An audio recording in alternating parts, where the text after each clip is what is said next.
All right, I'm back. What's up, guys?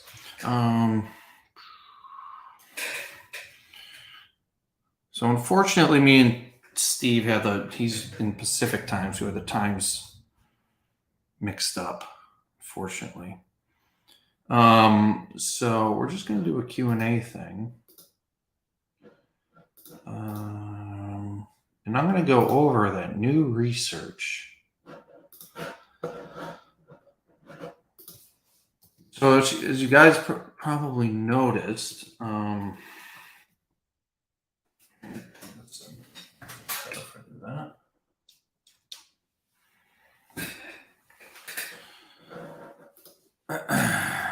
so there was a new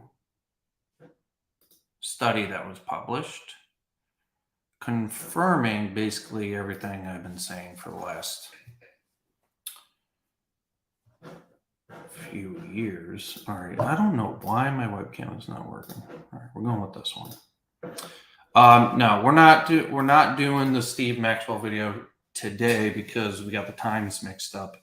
So we're going to be rescheduling that for Friday. So today we're just going to do Q&A, and I'm going to go over the recent research that confirms the high intensity training approach is exactly the same in terms of effectiveness as the high volume approach. Basically, what the interpretation of this, what I read is, they found that training to failure or closer to failure stimulates more muscle growth than additional steps.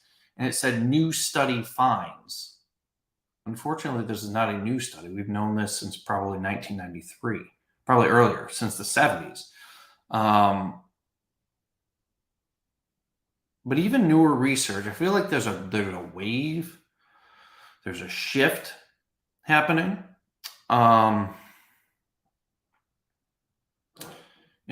towards high intensity training. Gold, Jerry, gold. And I don't know why it is. I mean, it's kind of like everything else. Functional training got popular. Someone came out with the word function. Like I said,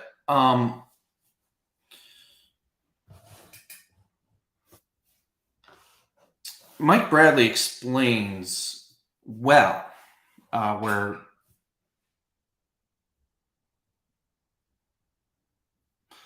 Yeah, I'm just reading the question. Mike Bradley explains well where these terms come from. So basically what happens is something is popular. And I think the word functional training came from a mesh. I think it came from physical therapists, because physical therapists learn a lot about kinesiology and human movement and all that kind of stuff. And then they apply their kinesiology studies and education to exercise. And then they start, and a lot of it too comes from the lack of understanding of skill transfer. And I've gone over this a million times, not even going to go over it again, skill transfer. But I think high intensity training is making that shift too. The only difference is high intensity training is backed by actual evidence and logic. Keep in mind, like, most of the recommendations about exercise are not really based on any evidence. And if you look at, I'm trying to type this study here. Effects of low versus high. Here it is. So here's that study. So this was recently published. When was it? 2 months ago. In the Journal of Sports Physiological Performance, effects of low versus high velocity loss thresholds. Basically, it's a fancy way of saying effort, with similar training volume on maximal strength and hypertrophy in highly trained individuals. This might be good. This might be the reason why a lot of people who use my high intensity system see such fast changes. Because a lot of the times people have been training for a while, they don't see anything. And then they apply a more intense stimulus through high intensity training, and the body grows and gets stronger very quickly. But basically what the study found was exactly what I've been telling you guys for 2 years. and what I've been teaching for a decade. For strength-trained individuals, high volume, lower velocity loss thresholds were effective as higher thresholds for improvement 1 rep max, but local hypertrophy was seemingly elicited faster with higher velocity loss thresholds, meaning higher intensity of effort. So,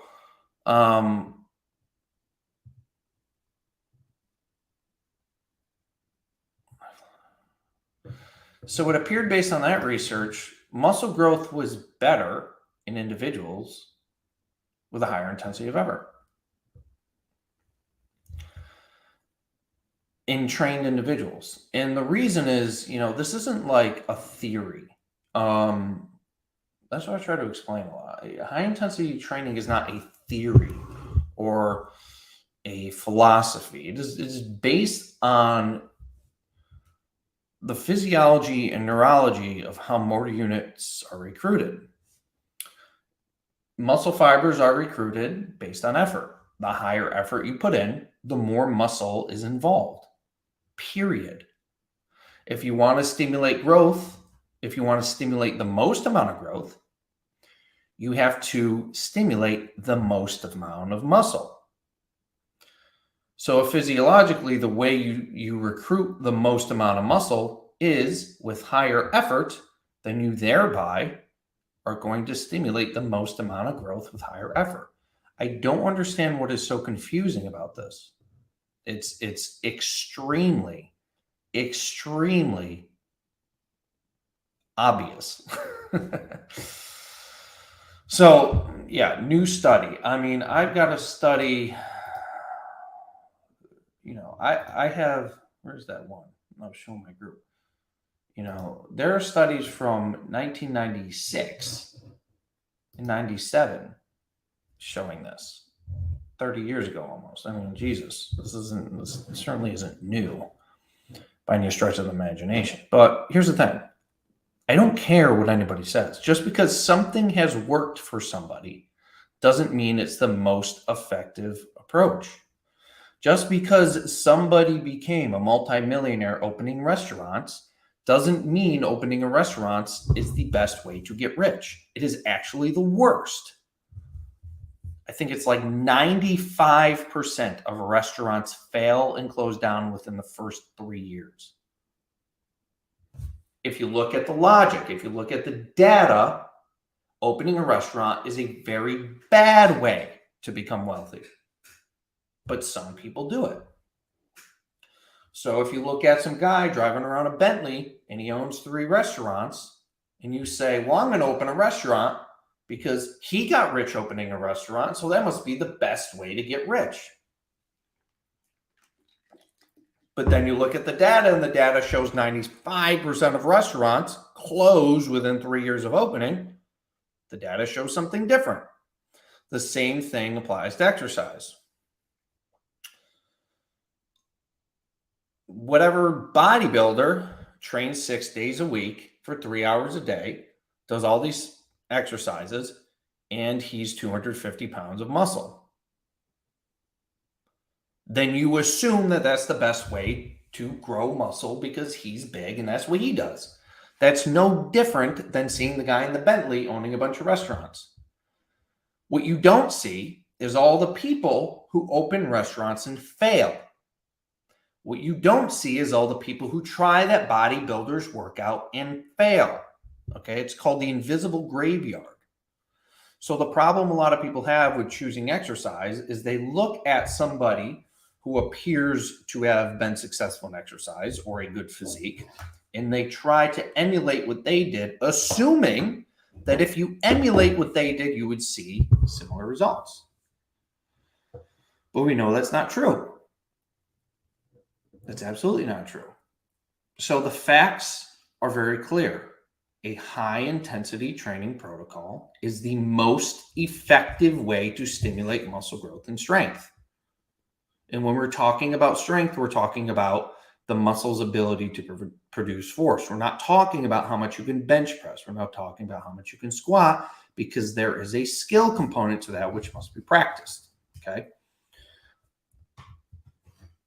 Irrefutably, high-intensity training is the best way to train. Why? Because according to this research, the results in muscle growth and strength are the same. So why is high intensity training better? Because it takes less time. And if you do it properly, you're not going to get hurt. That's why it's better. It's safer and more efficient. Pretty much all exercise programs will take you to the same road, your genetic potential, if they're intense. But high intensity training will get you there a lot safer and with a lot less time involved. Therefore, it's the best. Can you talk about why hip thrust isn't the best exercise? Isn't the best exercise for what? It's not the best exercise. Well, it can be. It's not that it's a bad exercise. It's just not any better than the squat for growing your glutes. So I never said hip thrust isn't the best exercise. I said it's not any better than squats or leg press for growing your glutes. But apparently some people interpreted that as it's not the best exercise. Let's see. Have your Golden Era system and home workout. If I do a time static contraction, 90 seconds necessary if I can reach failure in 45. No, it is not. You could reach failure within 3 seconds. It's just likely you're just going to create, a lot of shearing forces. So you want to kind of take your time reaching that point. The amount of time under load is pretty much irrelevant.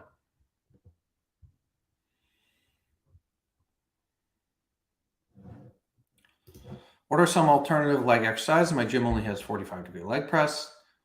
You could do a 45-degree leg press. It'll work. It's just not the best because unless you have a certain unless your anatomy is a particular way, mostly shorter upper legs compared to your lower leg, you're not going to be able to get very much range without your lower back coming off of the seat and becoming loaded. So that's why it's bad, but it'll still work. You can use a 45-degree leg press. An alternative would be squat or deadlift. All right, let's see. Not sure if you heard of Paul Carter, but this is what he said about metabolic stress not being a stimulus of growth. Well, that's true, actually. I changed my mind about that because I would say about a year and a half ago when I was studying the mechanisms of muscle growth, metabolic stress is what we thought we knew at the time, but a recent study that was published, I would say 6 months to a year ago, found that metabolic stress actually does nothing. So he's correct. So I changed my view on that because as the science evolves, that's the thing about science. You have a theory, you have a view, but if new evidence shows that what you previously believed is no longer true, you change your view. That's what science is. Science is coming up with a theory, coming up with a set of principles or whatever, and basically trying to prove them wrong in order to improve those principles. So initially, before about a year ago, metabolic stress was thought to have been a stimulator of muscle growth, but recent literature showed that it's not. And let me bring up that paper. I have it here somewhere.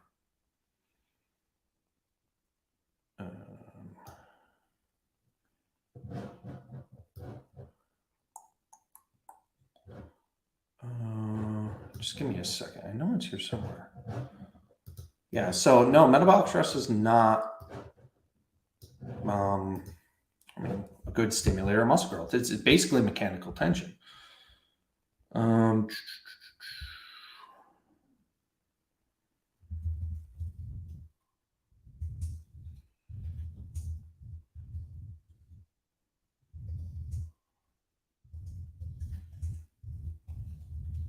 me find that. Is this it? Yeah. So this is the paper. This was published in 2022. So like I said before, it was believed that metabolites stimulate the mTOR pathway and stimulate growth, but this paper, an evidence-based narrative review of the mechanisms of resistance exercise-induced human skeletal muscle hypertrophy, found that metabolites don't really do anything for muscle growth. So things change. One thing that hasn't changed since the 1930s was the science of how motor units and muscle fiber is recruited. And that is, muscle fiber is not recruited based on volume. It's not recruited based on rep range. It's not recruited based on angle. It is based on effort. That's something that hasn't changed and probably never will. 66-year-old male working out for over 40 years. Is HIIT better for old joints? Yes. HIIT is the only thing you should be doing if you have joint problems. Because it's not even, it's not that HIIT is better for joints. HIIT is an abbreviation for high intensity training. If you want to preserve your joints, you want to do a relatively slow, controlled speed of movement and change direction slowly to reduce momentum, shearing forces, and acceleration, which is bad for your joints. So my system is good for your joints. Go to goldenerasystem.com, and my system will show you how to do this and preserve your joints. Believe it or not, high intensity training, whatever, proper exercise, heals joints. I've got a whole folder of testimonials of individuals whose joint pain went away after just a couple weeks of using my system. So not only is it better for all joints, it'll make your joint stronger. And if you have any joint pain, it'll go away. And I personally train many people in my own studios, eliminating joint pain, especially low back pain. Let's see. I started static holds failure 2 weeks ago. What is your idea about this way of training? It's a good way to train. It's a little harder to do statics on your own. So I recommend, one of my students is a time static contraction coach, and he will train you remotely. He will train you on Zoom, train you on FaceTime, whatever. It's much more effective with a coach. You can do it on your own, but the thing is, a lot of people training by themselves with time static contraction don't push as hard as they should be. So shoot me an email at jvincentfitness@gmail.com, and I'll hook you up with a friend of mine who is a very good time static contraction training coach. And he will put you on the freaking ground in 30 minutes with time static contraction. You're talking about functional patterns rehab training. Well, again, a lot of physical therapy is complete bullshit too. It really is. Most of physical therapy is, okay, for instance, you hurt your ankle. Okay, I listen, when I was playing football and mostly in like elementary school, no, not elementary school, middle school and high school, not really high school, middle school, really. I got hurt all the time in middle school. I was in the orthopedic doctor's office every fucking year. Broken pinky, broken toe, broken shoulder, broken wrist, sprained left ankle, inflamed Achilles, whatever. What do? They assign you physical therapy. You go to the orthopedics. He says, okay, your ankle's fucked up. Here's, 3 weeks of physical therapy. And I remember I hurt my ankle. And in physical therapy, what they had me do is ride on a bike, a stationary bike, for about 5 minutes to warm up. Then they had me doing that sidestepping thing. And then they had me stretching. It didn't do a fucking thing. What happens in physical therapy is you go to physical therapy, you pay them, or your insurance company pays them. in the physical therapy, most of the time, I'm not saying all of the time, but most of the time, doesn't do anything to fix or heal your injury. But if you're going to physical therapy for 4 weeks, in 4 weeks' time, your body will end up healing it on its own, and then you'll attribute the improvement or the healing of the injury to the physical therapy, when all it really was the amount of time that passed. So physical therapy takes all the credit for healing your injury, when it was really just the fact that 4 weeks had gone by and your body was given adequate time to heal. Most physical therapy is complete, utter bullshit. But just like trainers, most physical therapists are hacks, but some are geniuses. Some physical therapists are great. Most of them are absolute fucking hacks, honestly. Like chiropractors. Most chiropractors, hacks, nonsense, witch doctors. Some, brilliant. So you got to watch out. So all that functional movement stuff came from physical therapy.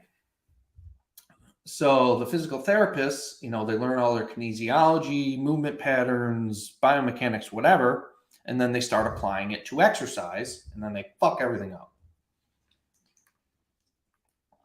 Under the belief that some things that work for physical therapy will also work for exercise. Part of physical therapy is getting back your range of motion after you screwed a joint up. So then they apply that belief to exercise. Silliness, absolute silliness. Most functional training is just simulated labor. Yeah, for instance, this was a great comparison Mike Bradley, the Florida State strength and conditioning coach, made. He said over the summer he had like 6 guys come and replace his roof. These guys were all about 5'5", 135 pounds. He said they started working on his roof at 7 in the morning or 8 in the morning and did not stop until 9 at night. He said they barely even broke to take a drink of water. He said their work capacity, their ability, their functional ability to be on a roof in the hot Florida sun for 13 fucking hours and not even take a break. If you saw someone do that on any sort of competitive sporting arena, you would be like, holy shit, what an athlete. Now, and what Mike Bradley says, and these were roofers. What Mike Bradley says is, sitting on a roof for 12, 13 hours a day without even taking a break for water and never slowing down, that's functional. That's functional as hell. But you don't see anybody opening up roof shingle removal workout classes, do you? And that's where the problem comes in. It really is just simulated labor. You see an individual who's able to perform a particular task with their whole body, and you go, holy shit, they're really good at that. Let's copy that task and improve our functional ability. It's absolute nonsense. Absolute nonsense. But that was a really good example he made. There's no such thing as functional training. All exercise is functional. The functional training comes from the lack of understanding of the concept of skill transfer. The concept of skill transfer is, the way Mark Rasanovich describes it, either you're doing a skill or you're not. Meaning, doing something that is similar to a skill is not improving that skill. Doing functional exercises that sort of resemble other movements in life or other movements in other sports is not going to transfer to your ability to do those movements in those sports. They're not. And that's just motor learning 101. I have elbow pain every time I raise my arms. Is it possible that my elbow can heal doing HIIT? You probably just need to lay off it and let it heal. The exercise itself doesn't really do anything for the healing process. Your body will heal itself on its own with adequate rest. The purpose of the exercise is to regain the strength after your body has healed itself. Functional patterns rehab. Are you familiar with the practice? It's like functional physical therapy. Anything that is trying to incorporate functional into it is bullshit. Watch my video with Mike Bradley. He explains where the term functional came from. It's just a snowball effect. It's basically the fitness industry used the word a lot, and then everybody started using it and putting their own spin on it, including physical therapists. It's bullshit. If you want to improve your functional ability, you want to make yourself stronger, you want to improve your cardiovascular conditioning, metabolic efficiency, you want to make yourself more injury resistant, and you'll become more functional. Trying to do movement patterns that you believe are functional is not going to make you more functional, because getting good at those movement patterns don't transfer to other movement patterns because they're not the same.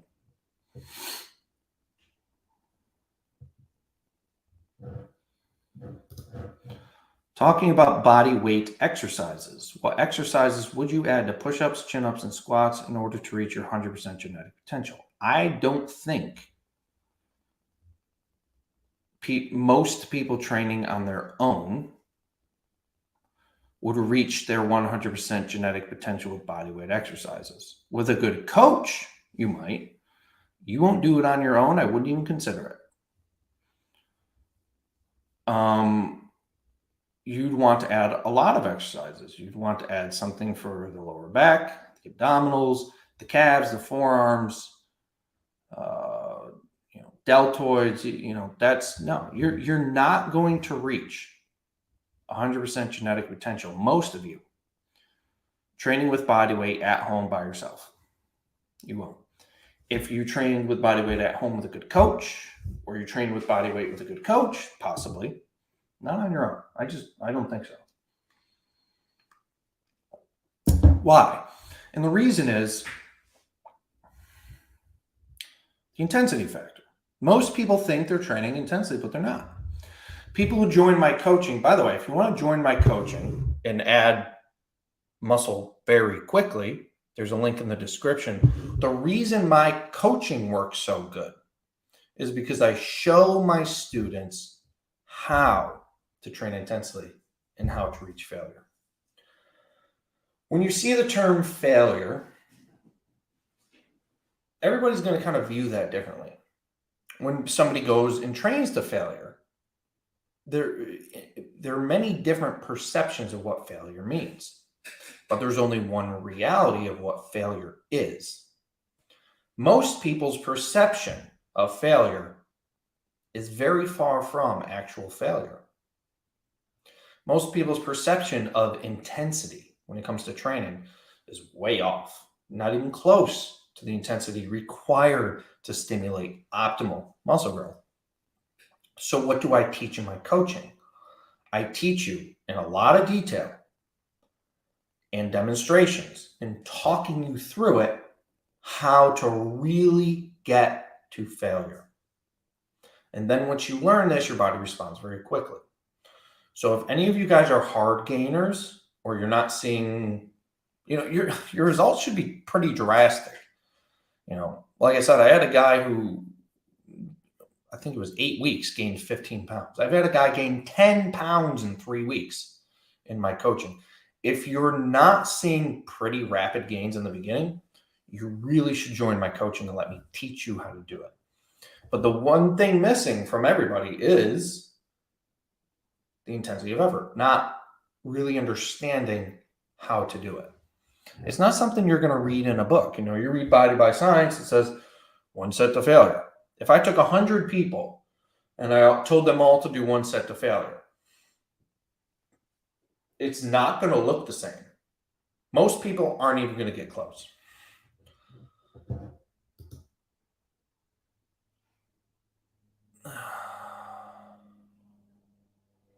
All right, let's see. To clarify, all that matters is going to failure. Not even all that matters is going to failure. All that matters is training with a high intensity of effort. The higher the effort, the more muscle fiber is involved, and the more muscle fiber is stimulated to grow. The more muscle fiber that is stimulated to grow, the more your muscles grow. Duh. So all that matters is intensity of effort. You don't even necessarily need, you could be in close proximity to failure. But most people aren't even in that. Most people aren't even there. All that matters is that you lift with intensity. Why would we need to go slow with a 4-second lift?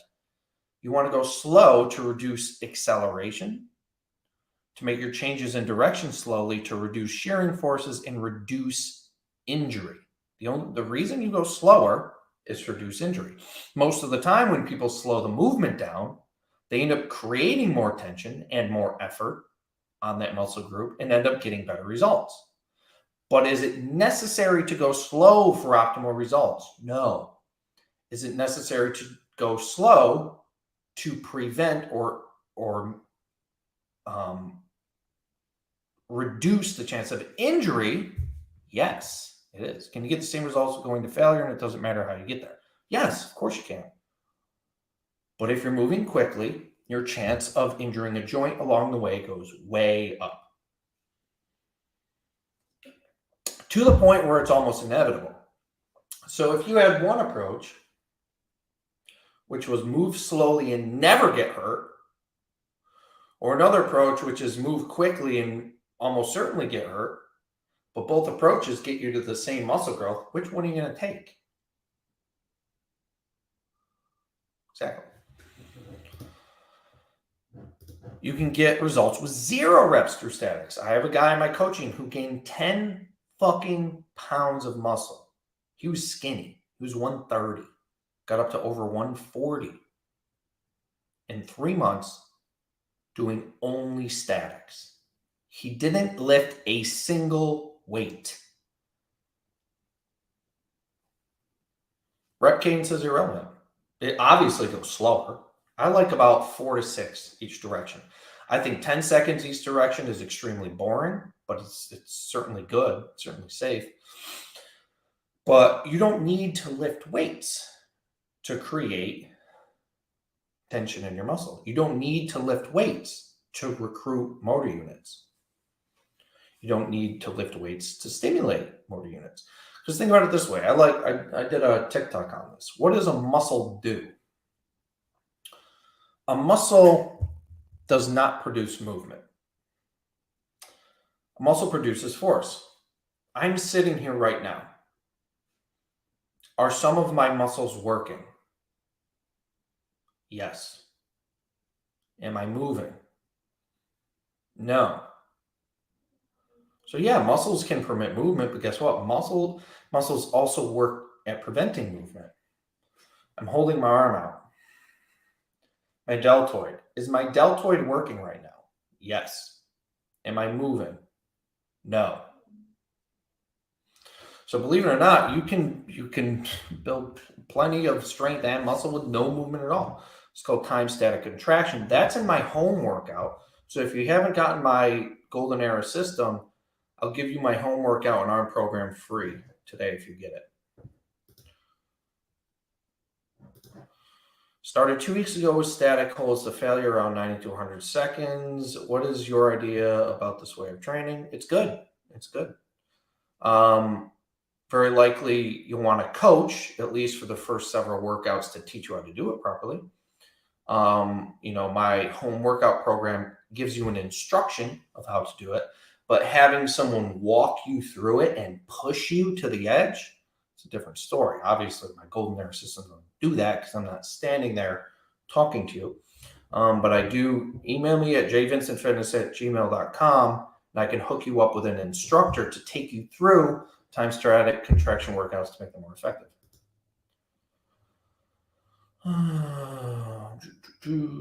Let's see.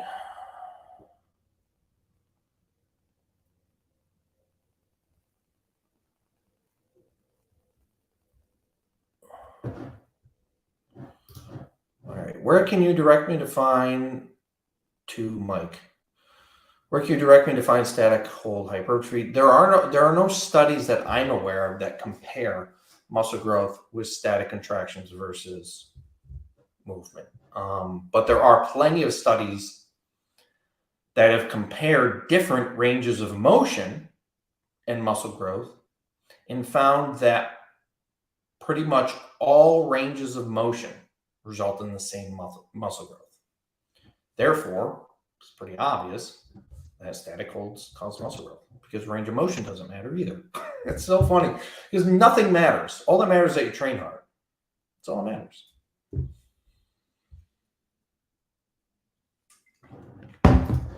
Is Nordic curl effective exercise to hit hamstrings at home? Yes, but very few people can do that.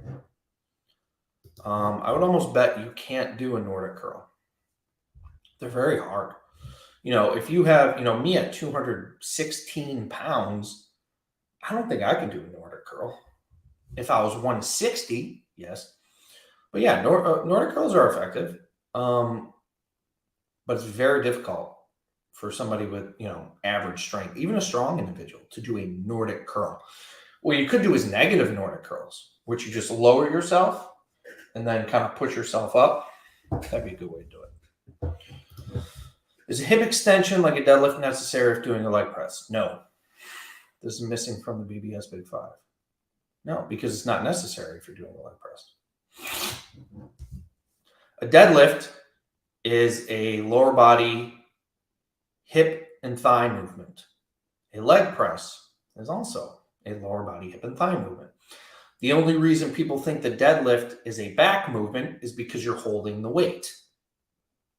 The only difference between a deadlift and a squat is the location of the weight.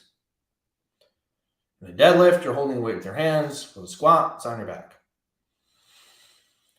Sure, the muscles in the back are obviously much more involved with a deadlift for holding the weight, but it's not a back exercise because there is no scapular retraction or elbow flexion or anything happening with a deadlift. So it's not a back exercise.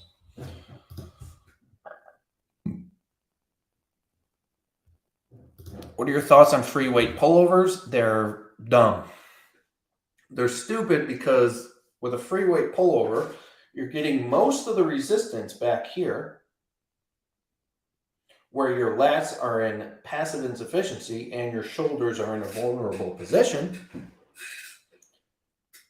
And you're getting no resistance right here where your shoulders are in a safe position and your lats are in the strongest position. So if I'm leaning backward and I'm doing a pullover, I'm getting all the weight here where my shoulders are in an injury-prone position and my lats are in a weak position. And right here where I want all the resistance, I'm getting no resistance where my shoulders are safe and my lats are strong. Very dumb exercise.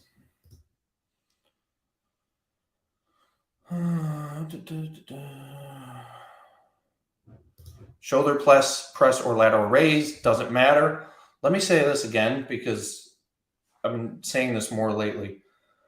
Exercise selection is pretty much irrelevant. Again, and this comes from content creators because they just create content. Content creators will come up with a video that says, this is the best exercise for your chest. This is the best exercise for this, that, this, that, this, that.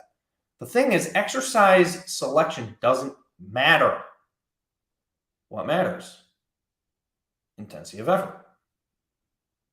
People are under the impression that one exercise is better than another. In terms of stimulating your muscle, basically all exercises are exactly the same if the intensity of effort is high. Some exercises are safer. Some exercises are more efficient. For instance, a burpee is a very inefficient exercise when it comes to stimulating your shoulders and your legs, because you contract them for a half a second and then you transfer the resistance to another part of your body, whatever. A squat is a very efficient way of loading and stimulating or fatiguing your legs.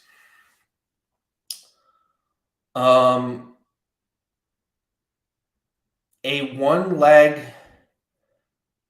Bosu ball squat is a very unsafe way of loading and stimulating your legs because there's a possibility of falling over and getting hurt. See what I mean? All exercises are equally effective. Don't waste your time worrying about, is a lateral raise more effective than a shoulder press? Because they are equally effective. Don't waste your time worrying about, is a cable chest press more effective than a hamstring chest press? They're equally effective. The exercise you choose does not matter. How hard you push your body in the exercise is what matters. Muscle growth is not. So when you're choosing an exercise, you want to choose an exercise that addresses the function of the muscle group. Then you want to choose an exercise which is safe. And then you want to choose one that's efficient. And what I mean by efficient is fatigues your muscles quickly. So for instance, it's a good example. Let's look at the biceps, for instance. What's the function of the biceps? Well, they supinate the palm, flex the shoulder, flex the elbow. That's what they do. Now I want to train the biceps. Okay, what's an exercise that flexes the elbow and supinates the palm? What's an exercise that addresses one of these functions? Okay, we'll talk about a curl. Flexes the elbow. A biceps curl. Is a biceps curl effective? Does it address the function of the biceps? Flex the elbow. Yes. Check. Is a biceps curl safe? If you're on a stable surface, yes. Check. Is a biceps curl efficient? Does it fatigue my biceps quickly? Yes. Check. Good exercise. Okay. Now let's do a biceps shoulder press on a Bosu ball. Does the biceps shoulder press address the function of the biceps? Yes. Check. Is it safe? No, because I'm on a Bosu ball. X. Is it efficient? No, because I'm on a Bosu ball turning the biceps curl into an overhead press. X. Bad exercise. Okay? So when you're choosing an exercise, they're all equally effective. Choose the one that addresses the function of the muscle, is safe, and fatigues the muscle quickly so it's efficient. That's pretty much it. Interviews with Mark and Mike have been awesome. Do you have any more coaches lined up? Yeah, I'm working on a couple. Steve Maxwell's coming on once we, I think we're going to do next Friday. Steve Maxwell's coming on. Steve Maxwell, he's the one who popularized the kettlebell. All right. So the reason people use the kettlebell is because of Steve Maxwell. And Steve Maxwell now, he says it was a mistake because he didn't know any better. Steve Maxwell now coaches and does high-intensity training. He was ranked in the top 100 jiu-jitsu coaches in the world. He popularized the Turkish get-up. He popularized the kettlebell. And now, after further review, he says they're horrible. So he's a coach. I'm looking for more coaches to have on. Those are the two I was familiar with. Mark Asanovich, he's retired, but Mike Bradley, he's still coaching. All right, Jay, how do actin and myosin filaments behave while training and have you slow twitch muscle fibers only get activated, stimulated through intensity effort. This is something I go over in my coaching. I'm not going to go over that too much in this because, it's really not interesting to people. I've gone over this in older live streams, so you might want to look that, but it's kind of a complicated topic. I'm going to keep it simple on here. If you want to learn about actin-to-myosin overlap, muscle fiber recruitment, then click the link in my bio in the description, join my coaching. In my coaching, I go over the deeper, more complicated stuff. In my coaching, I work with you directly every single day and dial everything in with you and get you, faster results. That's the purpose of coaching. The purpose of live stream YouTubes is basic stuff.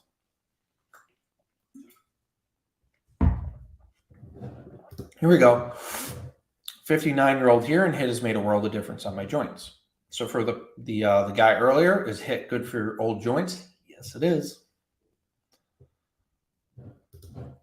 Will muscle protein synthesis still continue after 48 hours if your muscles haven't recovered? Depends. Depends on a million things.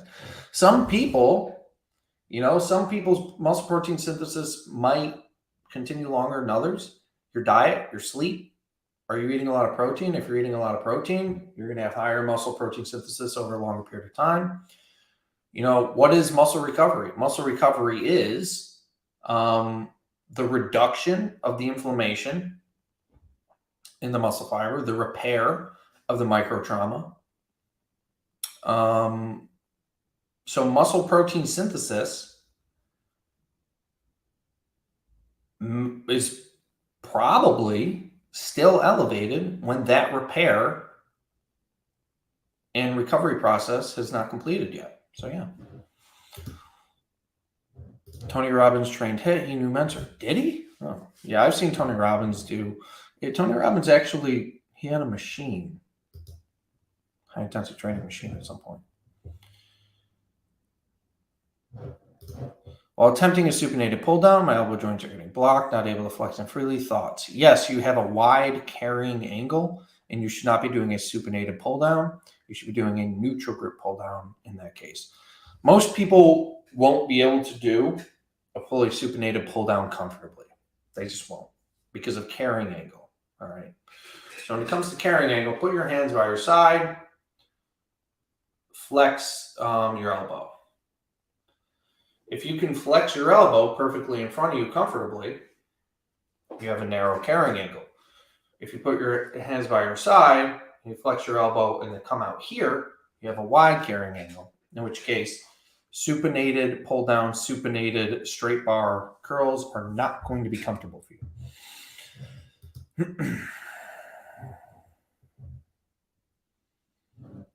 Let's see. I have Sharp syndrome, tons of joint pain and tendon issues. HIIT has been incredible in helping me eliminate it while maintaining the muscle I built over the years. Yep. Sure will. You said that there's no benefit to weight between sets. Nope. Other than if for some reason you want to do more weight for some reason. But what about waiting between upper and lower body workout when you're doing full body once a week?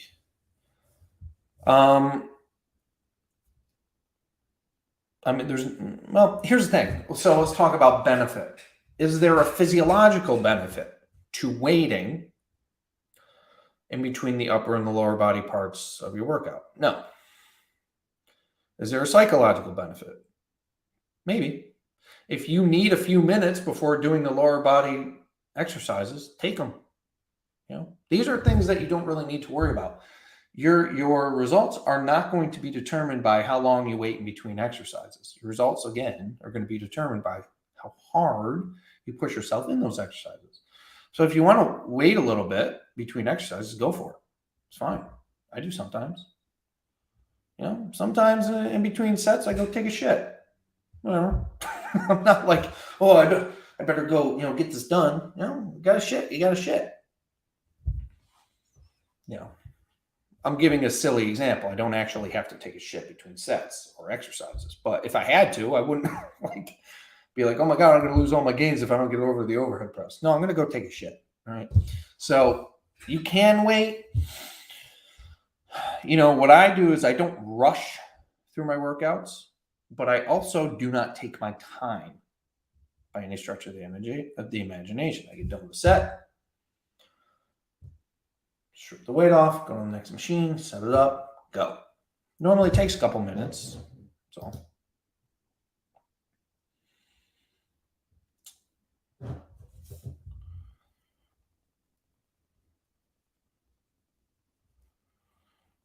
right, let's see. I noticed in shoulder press machines they have the humerus flexed in abduction from the start. Doesn't that take leverage away from the middle delt? A little, well, no, not really. Your arm doesn't need to be fully abducted in order to get the middle delt involved. I mean, feel it. If you raise your arm from this position, your middle delt's going to be worked. Your shoulder doesn't need to be fully externally rotated in order to get the middle delt involved. So shoulder press machines are designed like this in order to accommodate comfortable articulation of the shoulder joint. It's not going to take anything away from the middle delt. All right. Can you do anything to improve your ligaments at all? Right, loose ligaments. I don't know. Not that I know of. But flexible ligaments are actually a good thing for athletes because it reduces your likelihood of injury, believe it or not.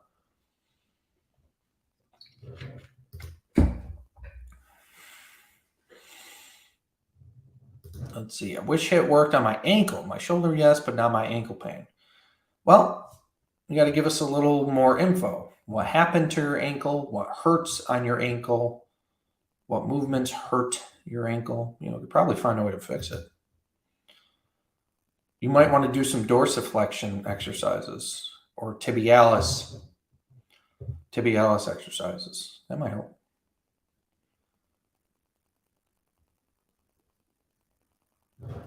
All right.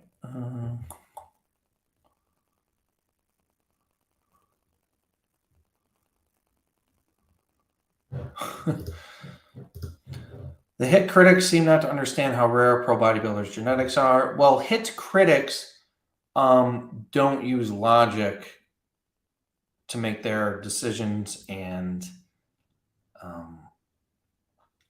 HIT critics have beliefs instead of facts.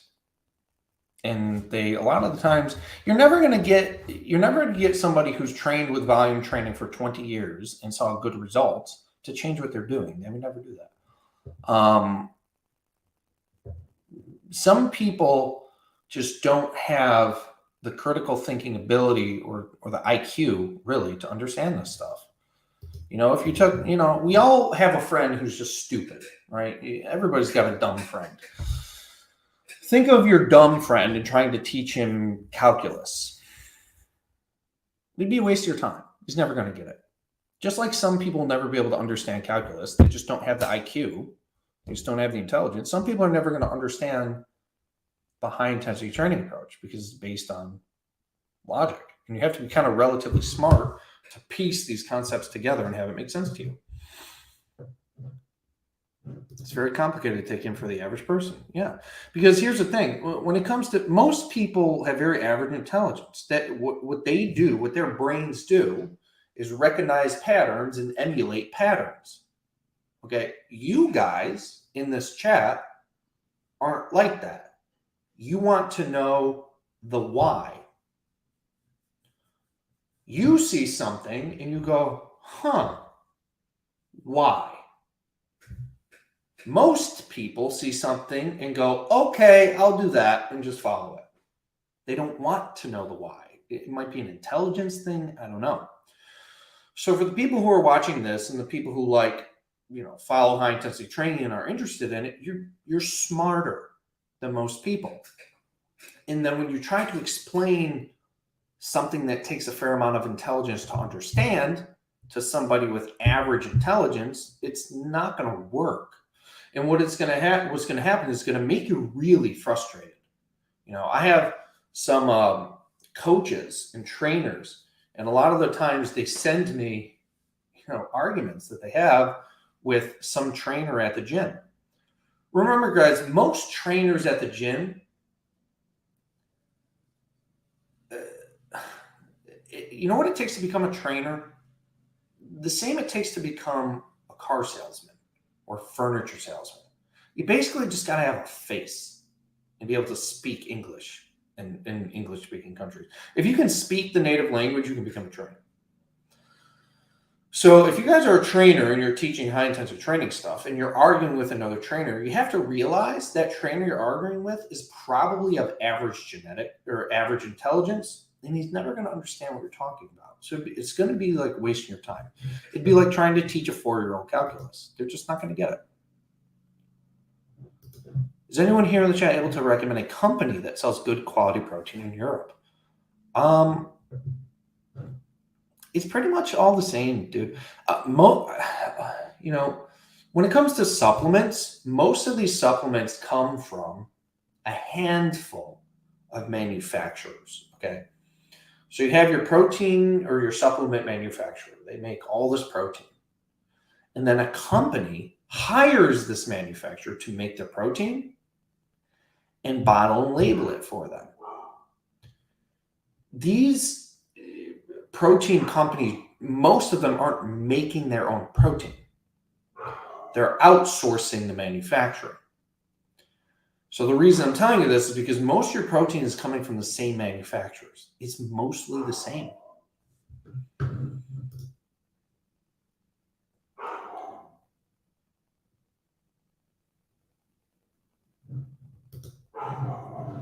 All right. Any advice to people with hypermobility? In terms of what? Advice for what? There's nothing wrong with being hypermobile. Just don't go in, excessive joint positions.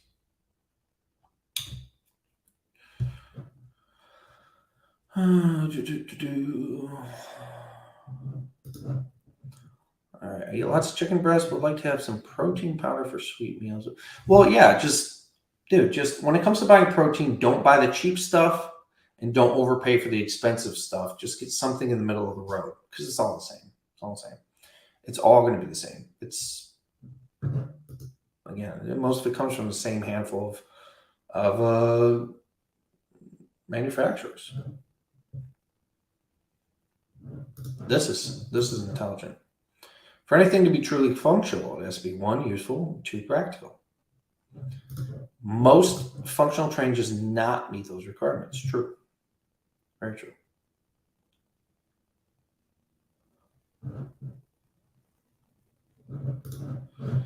I'm 27. How long does it take to reach my genetic potential of muscle growth? You'll see most of your gains, 90% of them probably within the first year. And you'll pretty much reach your genetic potential within 2 years.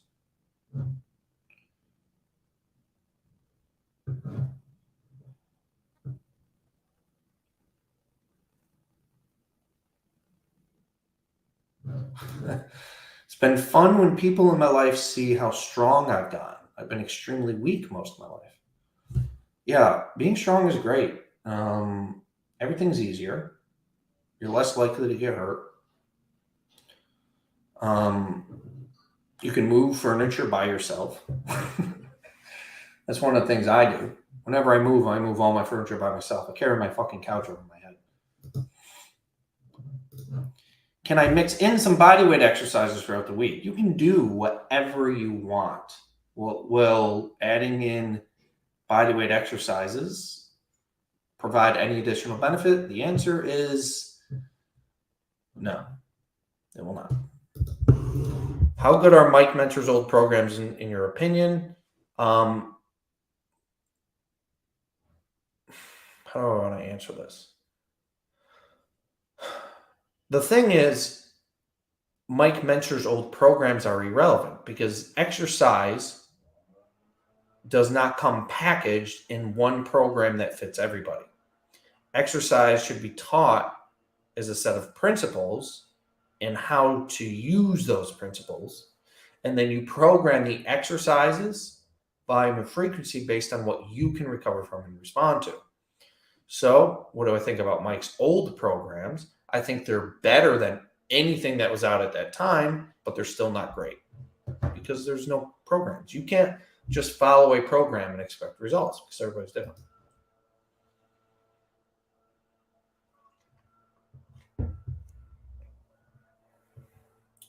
All of Mike Mentor books are really good, though.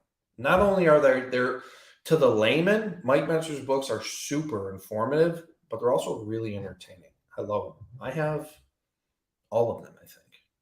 Almost all of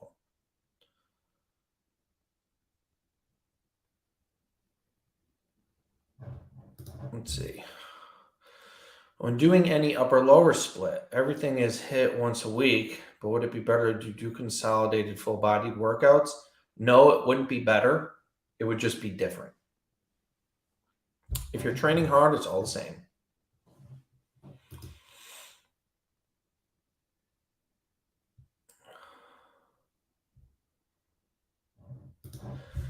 Is the feeling of failure you cannot do another rep, or when you feel it in your muscles? If so, should I do another 2 or 3 sets? It depends. It's hard to verbally explain it.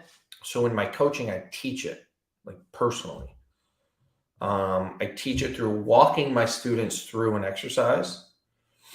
Most of the time, I coach remotely and teach you how to do it. Let's see.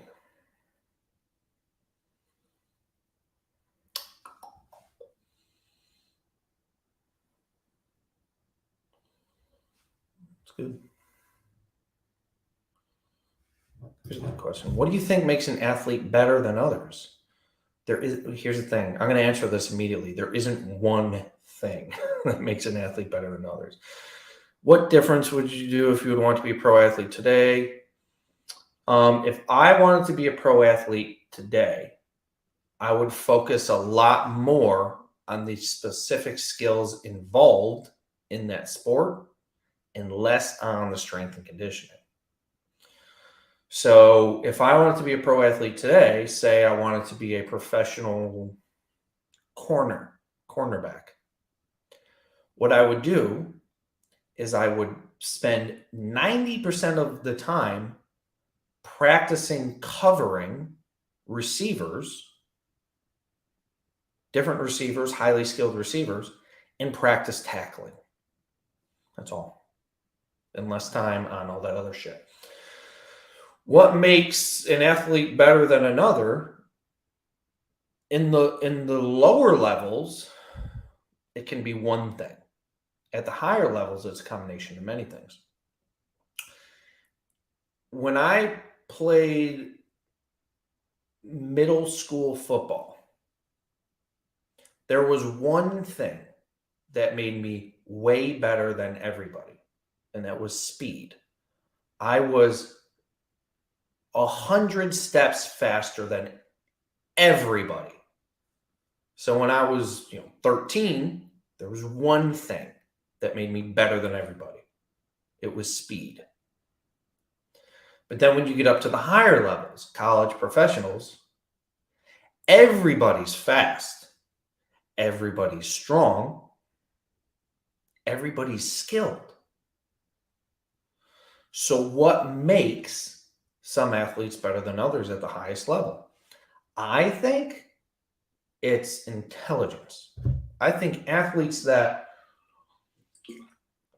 since everybody's fast and everybody's strong, everybody's good. I think what makes you a better athlete at the professional level is knowing more about the game or the sport. Tom Brady is not the biggest, strongest, or fastest, or has the strongest arm, or the tightest spiral in the NFL. Why is he so good? Because he knows exactly what he's going to do most of the time before he even snaps that football. I think Tom Brady, Aaron Rodgers, who else out there? Peyton Manning, Eli Manning. I think they were all so good because they were smarter than everybody else. They understood the game. Peyton Manning, for instance, called all his own fucking plays. Peyton Manning steps up. He may not be the fastest, strongest, biggest guy. He steps up. He sees they're running a fucking cover one. They got 3 linebackers on the field. 2 of them are showing a blitz. He knows exactly what route he needs to adjust and what play he needs to run in order to find the opening in that defense.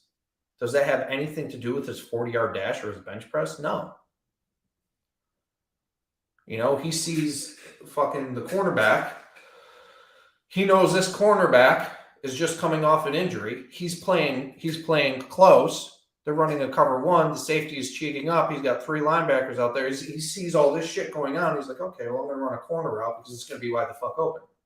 That's got nothing to do with bench press and agility. It's got to do with intelligence. So what I think separates the top level athletes in professional sports, I think, is their intelligence. That was a heck of a rant.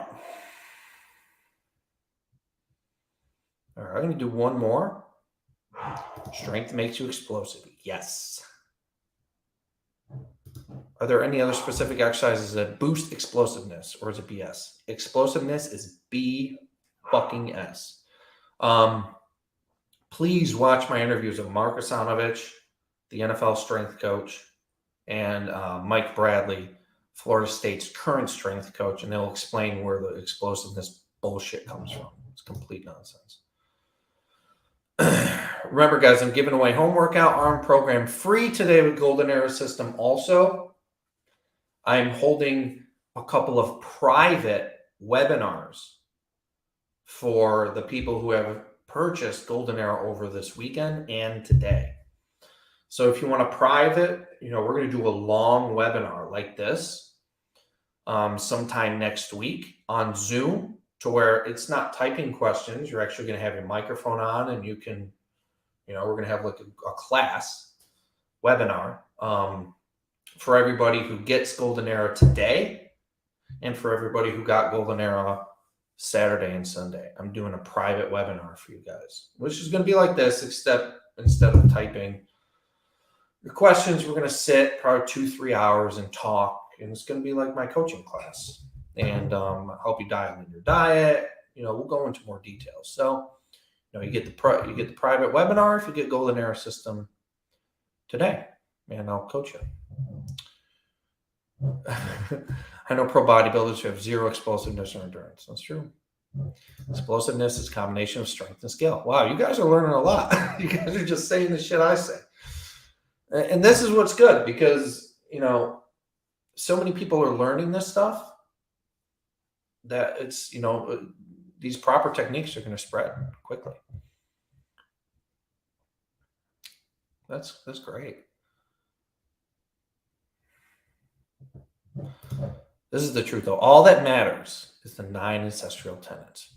It's funny? Okay, Liver King was a fraud. But you know who's the biggest fucking fraud on the planet that nobody talks about? Chris Hemsworth. One of my students in my coaching class does CGI for Hollywood. That's what his job is. And he told me that a huge amount of Chris Hemsworth physique was CGI'd.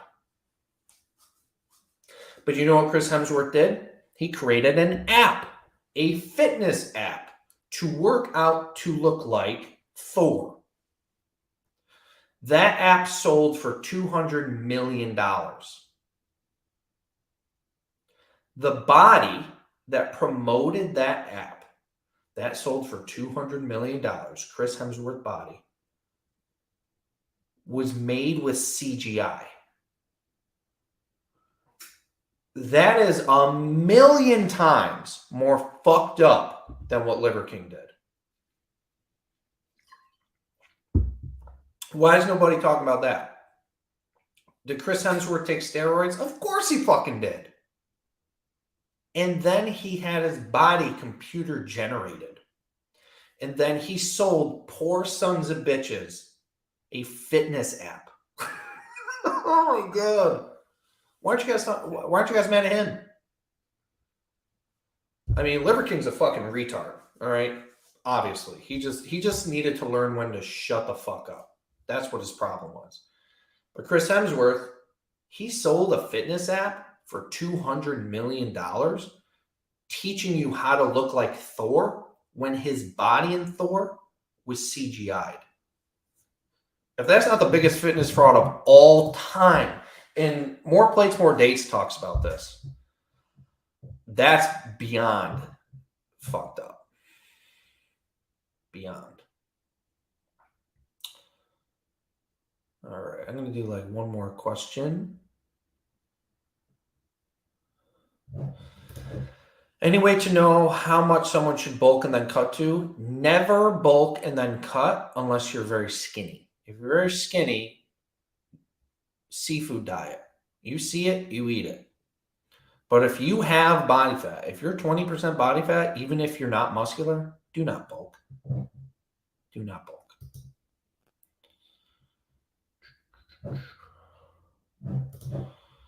Yeah. Brother won't do hits. Joints are all sore. Train 6 days a week. How do you convince people that hit works? You don't. People have to have the intelligence to understand it. Didn't Jay cut for his fitness mags? No, not really. This one, I was eating healthy, but I was not counting calories and cutting for that.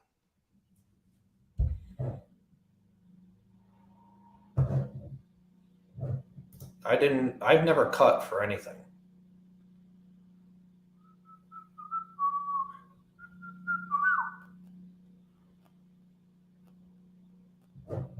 Here we go. I'm scared to cut as I don't want to lose muscle, but I also want to look ripped and have abs. Any tips? It really depends on your current body composition. It depends your weight, how much muscle you have, how much fat you have. You know, if you're 140 pounds and you're not ripped, I would not have you cutting. If you're 190 pounds and you have fat on you, I would have you cutting. You know what I mean? You know, you might want to join my coaching. Click the link in the description. I've had a lot of people in your situation. This takes some direct attention and a little bit of experimentation. There isn't really a simple answer for that. You got to look at your particular situation. Click that link in my description, book a call with me. I'd be able to help you with coaching. With HIIT training, does it have to be a slight inflammation, or is the training successful without inflammation? You will get inflammation no matter what if you are training. No matter what. All right, opinions on barefoot training: develop stronger calves, lower limb strength. Being barefoot will not develop your calves any more than simply doing a heel raise. Being barefoot will not add to the strength of your legs if you're doing leg presses or squats in a shoe or barefoot. It's not. I think, you know, being barefoot might help the strength of the muscles actually in your feet, but that's got nothing to do with your leg strength.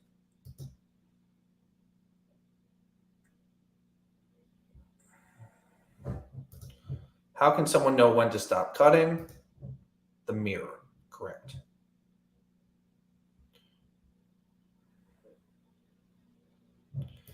Is there money in private personal training gyms? Yes, lots if you want to put in the hours. You know, think about it. You charge $50, $60, $70 a session, get people in and out in 30, 40 minutes. You do 10 sessions a day, that's $700 a day. It's pretty good. But I'll tell you, you put in the hours, yeah, there's plenty of money in personal training gyms. What's the hardest part? Getting the people in there. That's the tough part. I notice people in high-intensity training studios are absolutely horrible at marketing. Horrible. If people who own high-intensity training studios actually knew how to market, they'd kill it, like I did. All right, a foolproof way for getting roughly 170 grams of protein a day. Sure, 5 eggs in the morning, 8 ounces of chicken for lunch, 8 ounces of chicken for dinner. Done. It's literally that easy. Liver King spent $10K a month on PEDs. You want to know why? Growth hormone. Growth hormone is really fucking expensive. Really expensive. That's the thing. A lot of these pro bodybuilders are spending a lot of money on growth hormone. Growth hormone is what makes you look like Liver King with those big fat abs, and a lot of it. So I can believe he did. He's probably making $100,000 a month in his company. Will the webinar be EU time friendly? Yes, I'm going to hold the webinar in the afternoon, which will be, in the UK, 6, 5. I'll probably hold 2 of them. I'll hold one around 4 or 5 p.m. Eastern time, and then one of them in the afternoon Eastern time. So I'll hold 2 of them. For everybody who gets Golden Era this weekend, I'll hold 2 webinars so everybody can make it. And these webinars are going to go into more detail about stuff. I'll show you how to build your diet. I'll show you how to build a workout. I'll do what I normally do in my coaching in these webinars. I don't do that really on this.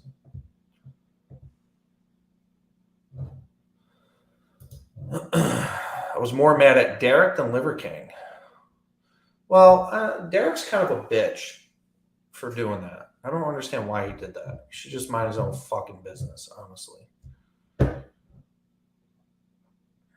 Because it's like, you're all going to get mad at Liver King for, taking $10,000 of growth hormone every month and telling you it's the liver that made him jacked. But people spent millions of dollars on Chris Hemsworth fitness app when his body was computer generated. But you're mad at Liver King?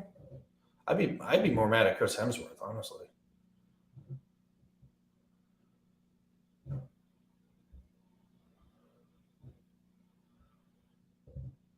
All right. Real code. All right, guys, that's going to be it for me today. I got to catch a flight later today, and going to be beat. So, again, if you guys get, go to goldenerasystem.com. If you haven't gotten my system yet, get it, because it works extremely well. And you'll also be able to join my private coaching webinar if you get it today. After today, I'm not doing the webinar thing anymore because I can't let the groups get too big. There's probably going to be like 70 people in the group. I bet about a third people will actually show up. So, come in, get it. I might do this deal once a month because it's kind of exhausting to do that and then do the coaching and everything. So if you guys want to join the private coaching webinar, I'll show you how to dial in your diet. I'll show you how to dial in your workout, and I'll teach you a lot of stuff that I don't normally teach on YouTube, only in my coaching. Liver failure king. Oh, shit. That's fucking funny. I haven't heard that one yet. All right, so goldenerasystem.com. Join me next week for the webinar if you get it today. And I'll see you guys soon.